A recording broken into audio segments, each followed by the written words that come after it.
امام حسین رضی اللہ تعالی عنہ وہ در یکتا ہے کہ سطح کائنات کے اندر وہ نگینہ صرف ایک ہی ہے۔ لوگوں نے خدا ہونے کے دعوے کیے، نبی ہونے کے دعوے کیے، مہدی ہونے کے دعوے کیے، لیکن آج تک کسی نے حسین ہونے کا دعویٰ نہیں کیا۔ کوئی گھر لٹائے تو حسین بنے، تیروں پہ تیر کھائے تو پھر حسین ہونے کی بات کرے۔ اپنے 6 ماہ کے بچے کو اپنے ہاتھوں پہ لے جا کر کے اور اس کے حلق میں پیوست ہوتا ہوا تیر نکال کر بھی اللہ کا شکر بجا لائے اور صبر کے دامن کو نہ چھوڑے، کوئی ایسا حوصلہ رکھے تو حسین ہونے کا دعویٰ کرے۔ دنیا پر حسین ایک ہی ہے، اور جبر کے خلاف جس انداز سے حضرت امام حسین رضی اللہ تعالی عنہ نے عظیمت کی وہ داستان رقم کی، قیامت تک کے لیے ایک نمونہ چھوڑ گئے۔ آپ کو سب پتا تھا کہ میرے ساتھ آگے کیا ہونے والا ہے۔ مقام بیضا پہ حضرت امام حمام کا جو خطبہ ہے وہ ہمارے سامنے ہے۔ آپ نے فرمایا مجھے پتا ہے کہ میرے ساتھ کیا سلوک ہوگا۔ جب لوگوں نے مشورہ بھی دیا کہ اتنا بڑا لشکر جرار آپ کے مقابلے میں آنا چاہ رہا ہے، کوفے والوں کے دل بدل گئے ہیں، ان کی تلواریں یزید کے ساتھ ہیں، وہ آپ کا کبھی بھی ساتھ نہیں دیں گے۔ الکوفی لا یوفی، کوفی کبھی بھی وفا نہیں کرتا، تو آپ یہاں سے پلٹ جائیں۔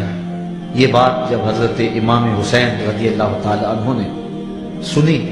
تو آپ نے فرمایا جو تم مجھے بتا رہے ہو وہ مجھے پہلے ہی پتا ہے کہ میرے ساتھ کیا سلوک ہوگا، لیکن میں اس کے باوجود بھی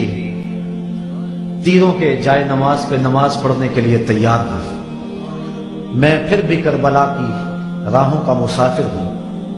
جب 72 افراد 22,000 کے لشکر کا راستہ نہیں روک سکتے، اور مجھے پتا ہے میں اپنے بچوں کے سامنے شہید کر دیا جاؤں گا، لیکن اس کے باوجود میں شہادت گاہ الفت کے اندر قدم کیوں اٹھاتا چلا جا رہا ہوں؟ تو سنی حضرت امام علی مقام کا وہ جملہ جو آپ نے اپنی فکر کو واضح کرنے کے لیے اس وقت مقام بیضا پہ لوگوں کے سامنے رکھا۔ فرمایا میں سب کچھ جانتا ہوں، لیکن اس کے باوجود میں آگے بڑھ رہا ہوں، اس لیے کہ وَلَكُمْ فِيَّ أُسْوَةٌ، تاکہ قیامت تک باطل کے ساتھ ٹکرانے کی زمانے کے پاس کوئی مثال تو موجود ہو، قیامت تک جبر کے خلاف کھڑے ہونے کا کوئی نمونہ تو لوگوں کے پاس ہو۔ وَلَكُمْ فِيَّ أُسْوَةٌ، میں نمونہ بننا چاہتا ہوں، اور قیامت تک جبر کے خلاف جو لوگ میدان عمل میں آئیں گے تو وہ اپنی قلت و کثرت کو دیکھ کر پیچھے قدم نہیں ہٹائیں گے، ان کے سامنے میرا نمونہ ہوگا اور میری زندگی ہوگی، اور وہ جبر کے سینے کو چیرتے ہوئے آگے بڑھتے چلے جائیں گے۔ جب برطانوی سامراج کے خلاف بر صغیر پاک و ہند کے لوگوں نے علم بغاوت بلند کیا تو قائد اعظم کے پرچم میں اور ان کی صدائے دل نواز کی لے میں مسلمان تو بڑھتے چلے جا رہے تھے۔ پاکستان کا مطلب کیا؟ لا الہ الا اللہ کے نغمے تو ان کے لبوں پر تھے ہی، لیکن مہاتما گاندھی نے اپنی قوم کو جمع کر کے کہا کہ تم کہو گے کہ یہ دانش مندی نہیں ہے کہ اتنے بڑے سامراج سے ٹکر لینا،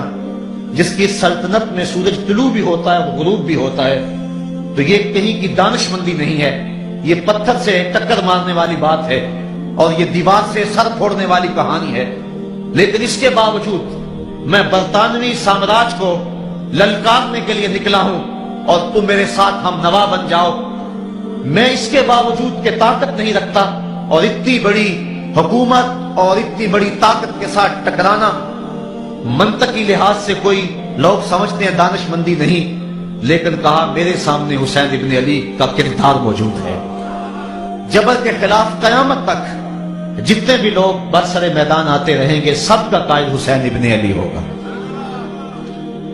وہ قافلے حریت کے جہاں بھی میدان عمل میں ہوں گے ان کے ہاتھ میں پرچم حسینی پرچم ہوگا۔ آج دنیا کے اوپر جہاں بھی جبر کے خلاف جنگ لگی ہوئی ہے اور لوگ میدان عمل میں ہیں، گلی گلی کربلا بپا ہے، اور جہاں بھی قافلے میدان عمل میں نکلے ہیں، وہ کابل میں ہو یا کندھار میں وہ قلعہ جنگی میں ہو دشت لیلا میں، وہ تورا بورا میں ہو یا موصل میں، بغداد میں ہو یا القدس میں، کشمیر میں ہو یا آذربائیجان میں، وہ غزہ کی پٹی میں ہو یا کسی اور مقام پر، حریت کے جتنے بھی قافلے میدان عمل میں ہیں سب حرارت خون حسین سے لے رہے ہیں، سب وہاں سے توانائی حاصل کر رہے ہیں۔ اور اقبال کہتا ہے سرخ رو عشق غیور از خون او، شوخی این مصرع از مضمون او، تا قیامت قط استبداد کرد، موج خون او چمن ایجاد کرد۔ اقبال کہتا ہے کہ عشق غیور کے چہرے پہ جو سرخی ہے اور عشق غیور کے چہرے پہ جو بانک پن ہے، عشق غیور کے چہرے پہ جو اجالا ہے اور یہ جو سرخی پھیلی ہوئی ہے، یہ حسین ابن علی کے خون کا صدقہ ہے۔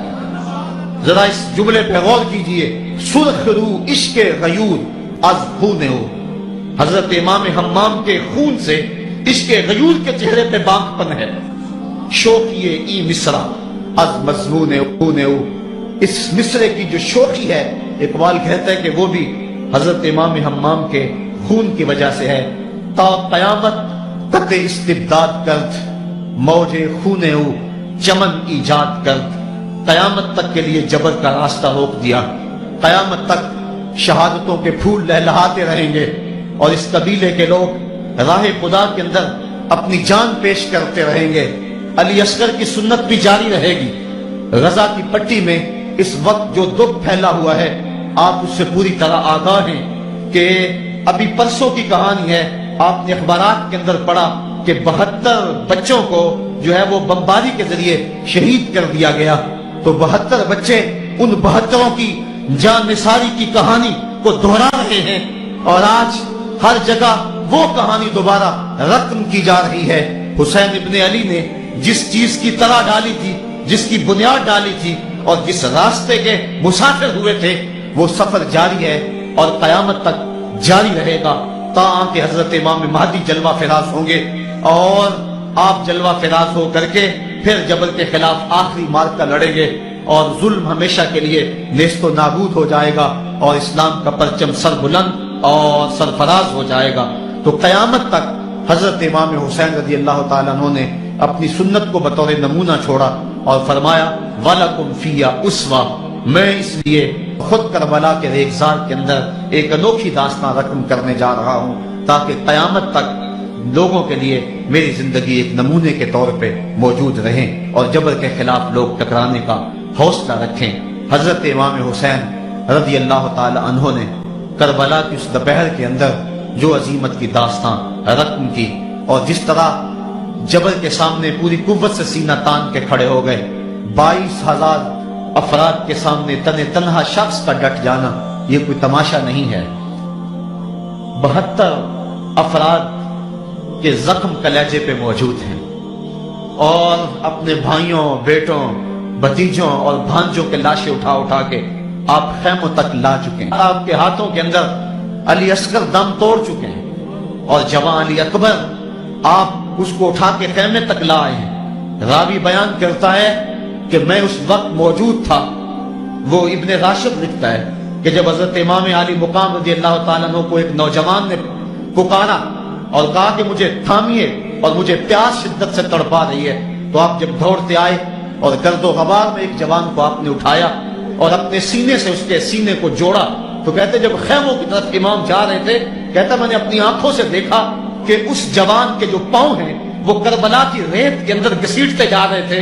اور مقتل سے لے کر خیموں تک ایک لکیر بنتی چلی جا رہی تھی، لیکن میں نے حسین ابن علی کے انداز کے اندر جو ہے وہ تم تراک دیکھا اور وہ بانکپن دیکھا کہ اس موقع کے اوپر بڑے بڑے بھی دم توڑ جائیں۔ تو میں نے کسی سے پوچھا کہ یہ نوجوان جس کو سینے سے اٹھا کر کے خیموں کی طرف لے جا رہے ہیں یہ نوجوان کون ہے؟ تو مجھے کہنے والے نے بتایا کہ یہ حسین ابن علی کا بھتیجا قاسم بن حسن بن علی بن ابو طالب ہے۔ تو اتنی جرأت اور اتنی پامردی کے ساتھ 71 لاشیں لائن کے اندر پڑے ہیں۔ گھر میں ایک میت ہو جائے سارا شہر سنبھالا دینے والا ہوتا ہے، پھر بھی دکھ نہیں تھمتا۔ کہتے ہیں چھوڑ دو، اس کا کلیجہ کٹ گیا ہے، اس کا جوان رخصت ہو گیا ہے، اس کے سینے کا چین لٹ گیا ہے، سلام کرو حسین ابن علی کو۔ 71 لاشیں لائنوں میں لگے ہوئے ہیں، بے گورو کفن لاشیں پڑے ہوئے ہیں، اور ادھر خیمے کے اندر پردہ ڈالو کہ پردے کا بھی لحاظ ہے، لیکن پھر جب گھوڑے کی زین کو کس کے میدان کربلا میں نبی کا نواسا نکلا،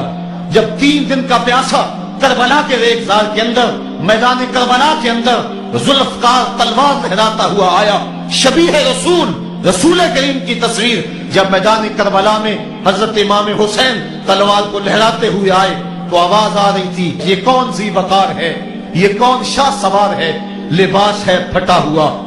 لخت لخت کٹا ہوا، تمام جسم نازنی چھدا ہوا کٹا ہوا، پھر بھی ہے ڈٹا ہوا، یہ نبی کا نور عین ہے، یہ بالیقین حسین ہے۔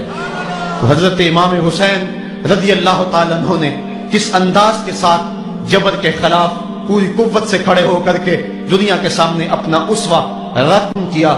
اور گھوڑے کی زین سے جب فرش زمین کی طرف آئے،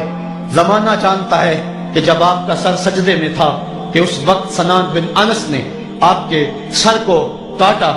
یا خولی بن یزید نے کاٹا، یا شمر نے کاٹا، اختلافات ہے روایات کے اندر، لیکن حضرت امام حسین رضی اللہ تعالیٰ عنہ کا آخری وقت سر جو تھا وہ سجدے میں تھا، اور سجدے کی حالت کے اندر دست قاتل نے سر حسین کو تن حسین سے الگ کیا۔ یہ دنیا کے سامنے حضرت امام نے اپنا اسوہ رکھا کہ یہی تو پیغام میں دینے آیا ہوں، یہی تو جو ہے وہ تحریر میں نے کربلا کی ریت پر اپنے خون سے رقم کرنی تھی کہ یہ سر کٹ سکتا ہے لیکن جھکے گا تو صرف اپنے مالک کی چوکٹ پہ جھکے گا، یزید کے سامنے یہ سر جھک نہیں سکتا ہے۔ تو حضرت امام حمام رضی اللہ تعالیٰ عنہ نے کربلا کے تپتے ہوئے ریگزار میں جب 72-73 لاشیں خیموں کے سامنے پڑے تھے اور اتنے زخم کلیجے پہ تھے، راوی کہتا ہے کہ جب آپ کی قمیض اتاری گئی تو 113 سوراخ اس میں تیروں کے تھے، 33 زخم نیزوں کے تھے، 34 گھاؤ تلواروں کے تھے، اتنے زخم جسم کے اندر، اور جسم چور ہے زخموں سے۔ لیکن حضرت امام حسین نے جب پیشانی سجدے میں رکھی تو آخری لفظ یہ تھے، اللہم رسن بقضائک وصبرن علی بلائک تسلیما لامرک سبحان ربی الاعلی۔ مالک تیری تقدیر پہ راضی ہو گیا ہوں، مالک زخم سے پہ بھی میں مسکرا رہا ہوں، مالک تیری طرف سے جو دکھ آئے میں نے ان کو قبول کیا، جے سونا میرے دکھ وچ راضی تے میں سکھ نو چلے ڈاواں، مالک میں سب کچھ قبول کیا، حسین تیری رضا پہ راضی ہے، میرے مالک تو بھی بتا تو بھی حسین پہ راضی ہوا ہے کہ نہیں ہوا ہے۔ آواز آ رہی تھی اس پیاسے پر، علی شیر خدا کو ناز ہے، اس نواسے پر محمد مصطفیٰ کو ناز ہے، اوروں نے بھی سجدہ کیا پر اس کا عجب انداز ہے، اس نے وہ سجدہ کیا جس پر خدا کو ناز ہے۔ اے حسین ابن علی تم پر سلام، نازش آل نبی تم پر سلام۔ آج لہجہ بھی دم توڑ رہا ہے اور سورج بھی درد غروب سے زرد ہو رہا ہے، وقت کے دامن میں گنجائش نہیں کہ میں اس مضمون کو چھیڑوں، آؤ ہم سلام کرتے ہیں۔ یہ سورج سامنے چمک رہا ہے، میں یہاں بیٹھا سوچ رہا تھا کہ ہم نے تو نہیں دیکھا، اے سورج دوپہر کا وہ منظر تم نے تو دیکھا تھا جب کربلا میں حسین کا سر کٹا تھا، جب گھر لٹا تھا، جب خیموں کو آگ لگی تھی، جب سکینہ رو رہی تھی، اور جب گھوڑا خالی پلٹا تھا اور سکینہ پوچھتی تھی گھوڑے تو خالی آ گیا ہے، حسین کہاں چھوڑ آیا ہے۔ آج یہ سورج یہ چمک چمک کے وہ ہمیں کہانی سنا رہا ہے اور ہمیں پیغام دے رہا ہے کہ نبی کے نام پہ حسین نے تو سر کٹا دیا۔ آج تم کہتے ہو دین پہ چلنا بڑا مشکل ہے، تم شور ڈال رہے ہو،